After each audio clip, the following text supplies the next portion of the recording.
ஏமா காலையில என்னடானா என் ஆஸ்பத்திரியை கூட்டி போயிருக்கிற, இப்ப என்னன்னா பணியார் வீட்டுக்கு புள்ள எடுத்து போற, ஏகப்பட்ட வறுமடி போல இருக்கு. ஆமா, இப்படி ஆடி ஓடி 4 காசு சம்பாதிச்சாதானே புருஷன் வீட்டுக்கு போகும்போது மூக்கையும் காதுலயும் ஏதாவது போட்டுக்கிட்டு போக முடியும். 4 காசு சம்பாதிச்சா மூக்குல காதுல போட முடியாது, பாக்கெட்ல தான் போட முடியும். சும்மா ஒரு பேச்சுக்கு சொன்னா அதையும் புடிச்சுக்கிறீங்களே. நான் சிகரெட் தவிர வேற எதுவும் பிடிக்கிறது இல்ல. நானும் அதை கேட்கலான்னு தான் இருந்தேன். நீங்க டாக்டர் தானே, சிகரெட் குடிச்சா சீக்கு வரும்னு உங்களுக்கு தெரியாது? நான் எனக்காக சிகரெட் பிடிக்கலமா, பல கோடி தொழிலாளர்களுக்காக சிகரெட் பிடிக்கிறேன். என்ன புரியலையா? இந்த சிகரெட் தயாரிக்கிற தொழிலால எத்தனை கோடி மக்கள் வாழ்றாங்க தெரியுமா? நான் மட்டும் இந்த சிகரெட் பிடிக்கிறத நிறுத்திட்டேன்னா அவங்க வருமானம் எல்லாம் பாதிக்கும், அந்த தொழிலே பாதிக்கும், அவங்க எல்லாம் பட்டினியா இருப்பாங்க. அந்த மக்களுக்காக தான் நான் சிகரெட்டையே பிடிக்கிறேன். அப்ப சிகரெட் குடிக்கிறது தப்புன்னு கவர்மெண்ட் சொல்லுதே. அங்கதான் கவனிக்கணும். சிகரெட் குடிக்கிறது தப்புன்னு சொல்லுதே தவிர சிகரெட் தயாரிக்கிறது தப்புன்னு சொல்லுதா?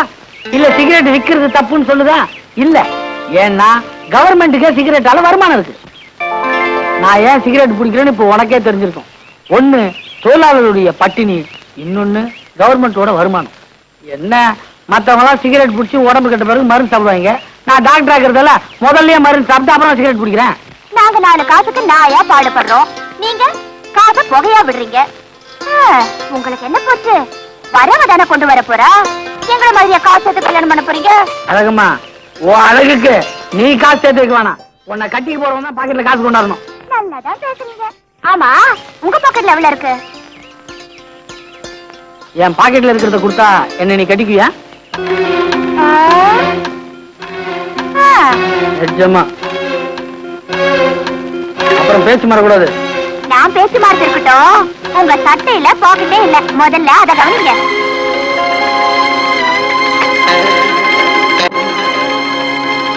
டெய்லர் பையன் பாக்கெட் வைக்காம என் வாழ்க்கையோட விளையாடிட்டானே.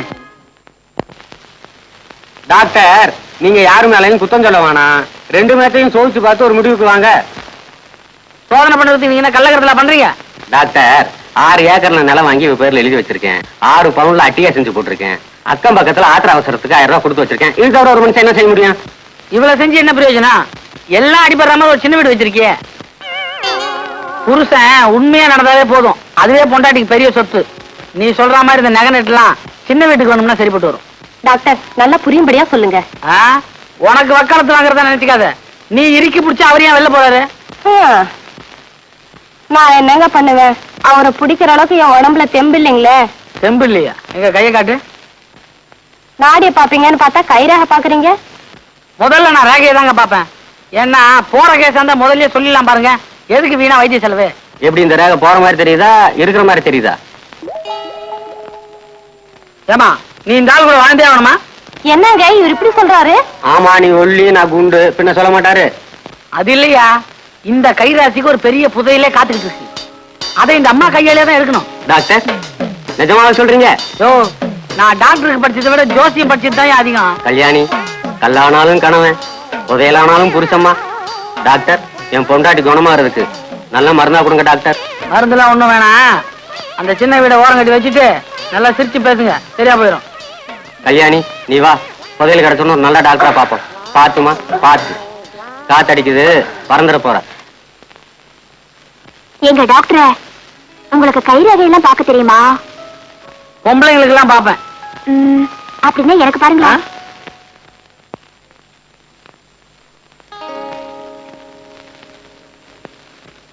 உன் கைரேகைக்கு உள்ளூர் மாப்பிள்ளை நீ கட்டிக்க மாட்ட, வெளியூர்ல இருந்து வந்தவன தான் நீ கட்டிக்குவ.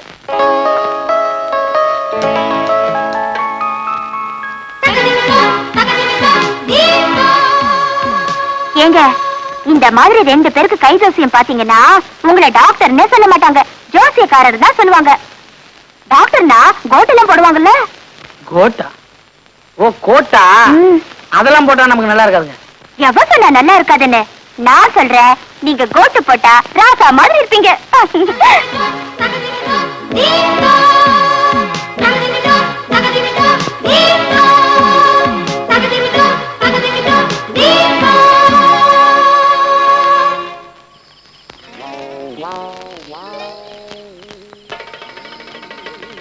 ஏங்க டாக்டர், நீங்க பெரிய உத்தியோகம் பாக்குறவங்க, உங்களுக்கே சாப்பாட்டுக்கு கேரியர் நாளையில இருந்து ஏற்பாடு பண்ணிருக்கிறேன். இந்த கடாப்பைய ஏற்கனவே 3 கேரியர் வச்சிருக்காங்க. 10வதுக்கு புதுசா 4வது ஒரு கேரியர் ஏற்பாடு பண்ணிருக்கான். என்ன அது? ஐயா 3 கேரியில் ருசியா இருந்தா நான் 4வது கேரியில் தேடி இருப்பேனா? நல்லாதான் சொல்றான். ஆமா, சாப்பிட்டா தானே ருசியை பத்தி தெரிஞ்சுக்கிறதுக்கு. சும்மா இவன் பேர்ல குத்துன்னு சொல்லாதீங்கம்மா. ஒழுங்கா ஒரு கேரி இருந்ததுன்னா அவன் ருசி கிசின்னு பார்க்காம பசிக்கு சாப்பிட்டு பேசாம இருப்பான். இப்படி பல கேரி இருந்ததுன்னா ருசிக்காக அவன் மனசு அலபாயந்தா. அதுல ஒண்ணும் தப்பே இல்ல. நீங்க ஒண்ணு பண்ணுங்க, இவன் எப்படி உங்க கழுத்துல தாலி கட்டினானோ அதே மாதிரி நீங்க 3 பேரா சேர்ந்து இவன் கழுத்துல ஒரு தாலி தாழ்மையா நீ அப்பதான் என் சரிப்பட்டு வருவேன். இந்தாம்மா 4வது கேரியர். இந்த 3லயும் என்ன குழப்பம் பார்த்தல, நீ எப்படி சமாளிக்க போற? இதெல்லாம் எனக்கு சர்வ சாதாரணங்க. இதுல ஒண்ணும் தப்பா தெரியலங்களே. ஐயா டாக்டர் கானா, டாக்டர் கானா. இந்த பிள்ளையா இவனை இழுத்துக்கிட்டு போய் டாக்டர் சொன்ன மாதிரி இவன் கழுத்துல தாலியை கட்டுங்க. இழுத்து போங்க. ஐயோ, அதெல்லாம் உன் கழுத்துல தாலியை கட்டிட்டா மறுவேலை.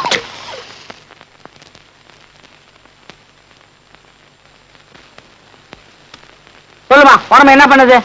வெக்கமா இருக்குங்க. வெக்கமா இருக்கா? வெக்கப்பட்டா நான் எப்படிமா உடம்புல இருக்கிற நோயை தெரிஞ்சுக்கிறது? உங்களை பார்த்தா எனக்கு ரொம்ப கூச்சமா இருக்குங்க.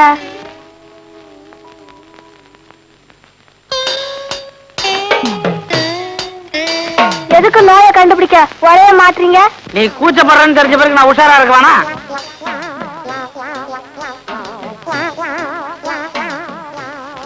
ராத்திரி சினிமாக்கு போனியா?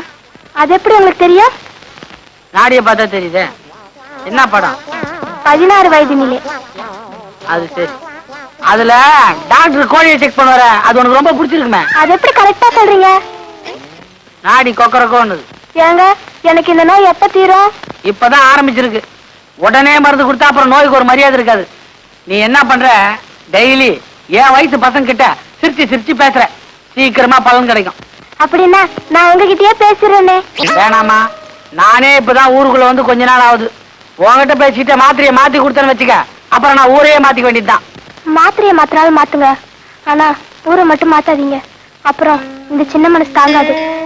இவ்வளவு பெரிய மனசை வச்சுக்கிட்டு சின்ன மனுஷன்றியாமா? உனக்கு உண்மையிலேயே பெரிய மனுஷமா? இடத்த காலி பண்ணு.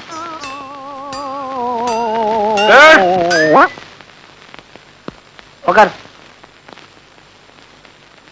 சொல்லுமா.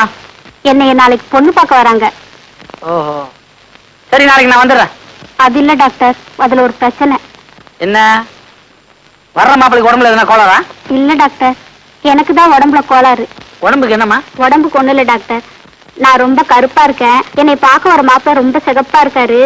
எனக்கு ரொம்ப பயமா இருக்கு டாக்டர். இதோ பாருமா, பொண்ணு கருப்பா இருக்கிறதுல தப்பே இல்ல, ஆனா கற்போட இருக்கணும், அதான் முக்கியம். ஏமா அவ்வளவு தூரம்? எனக்கே மனசுக்குள்ள கொஞ்சம் கருப்பா இருக்கிற பொண்ணை கட்டிக்கணும்னு தான் ஆசை. நீங்க என்ன சமாதானப்படுத்ததான் இப்படி எல்லாம் சொல்றீங்க. உனக்காக மட்டும் இல்லம்மா, எல்லாருக்காகவும் தான் சொல்றேன். அப்ப நான் சிகப்பா மரத்துக்கு மருந்தே இல்லையா?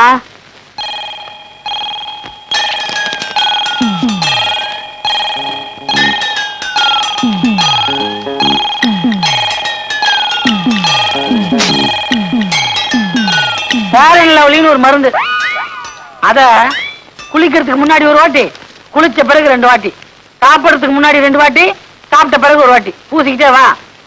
நாளைக்கு உன்னை மாப்பிள்ளை பார்க்கும்போது நிச்சயமா நீ சிவப்பா இருப்ப. ஏங்க, எனக்கு மேல பூசத்துக்கு மருந்து கொடுத்து இப்போதைக்கு சரி பண்ண பாக்குறீங்க. நான் உண்மையிலேயே சிகப்பாகணும், அதுக்கு ஏதாவது மாத்திரை கொடுங்க டாக்டர். இந்த பொண்ணு மனசு ஏற்கனவே குழம்பு இருக்கு, நம்ம கொஞ்சம் குழப்போம். கொஞ்சம் இருமா.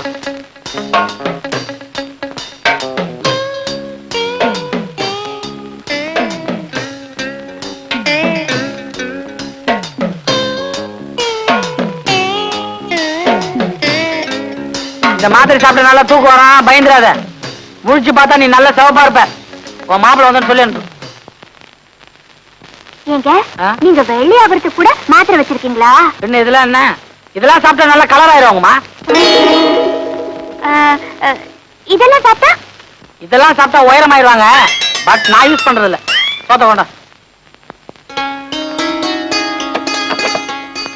சாப்பாடை சாப்பிட்ட பிறகு எப்படி இருக்குன்னு ஐயா கேட்டு வர சொன்னாரு.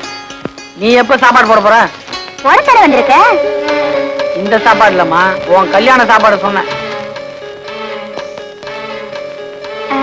நானும் அதை பத்தி சொல்லணும்னு தான் நினைக்கிறேன். அப்போ மாப்பிள்ளை யாருன்னு முடிவு பண்ணிட்ட.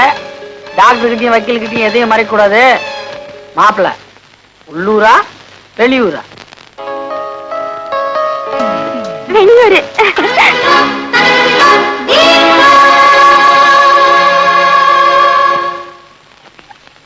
இந்தாமா. இனிமே உங்களுக்குள்ள சண்டையே வராது சாமி. என் பச்சை எப்படி ஒட்டி இருக்கோ அது மாதிரி உங்க மனசு இனிமே ஒட்டி போயிடும். ஏ என் கைராசி அப்படி. வரேன் சாமி. ஜக்கம்மா. இந்த உன் பேரை என் கையில எழுத சொல்லிட்டியே, இப்ப யாராவது பார்த்தா என்ன பண்றதா? யாராவது பார்த்து கேட்டா இதான் உன் புருஷ பேர் சொல்லு. தைரியத்தை பாரு. நீ ஆம்பளை சொல்லுவ, நான் எப்படி சொல்றதா? கவலைப்படாத, இதான் நான் உனக்கு போட்டிருக்க அச்சாரம். இது யாராவது பாக்குறதுக்குள்ள உன் கழுத்து தாலி கட்டிட்டேன். எப்படியா? இப்படியா? டீ விடா பெருசு. டீ அதிகாரமா கேப்ப, காசு தான் கொடுக்க மாட்டேன். நானா கொடுக்க மாட்டேன். அறுவடை முடிவிட்டு வாங்கிக்க. இதே வார்த்தையை தான் பார்வர் சாப்பிடுன்னு சொன்னேன். அங்க ஒரு பேச்சு இங்க ஒரு பேச்சா? நம்ம கிட்ட எப்போ ஒரே பேச்சு. வேணா அவனை கேளு. நல்லவேளை என் ஜவுளி தப்பிச்சு. அம்மா உங்க பொண்ணு எப்படி இருக்கு? நல்லா இருக்கு. வாயா கருப்பு, பார்த்து பல வருஷமாச்சு. கல்யாணம் முடிஞ்சு ஊரை விட்டு போனவன் இப்பதான் வந்திருக்கியாக்கா. ஆமா, எத்தனை குழந்தைங்க? அதை ஏன்பா கேட்கக்கூடாதா? அதுக்கு இல்லப்பா, 5 குழந்தைகளை வச்சு அவசப்படுறேன்ப்பா. 5? அதுல உனக்கு பிறந்தது எத்தனை? ஊரானுக்கு பிறந்தது எத்தனை?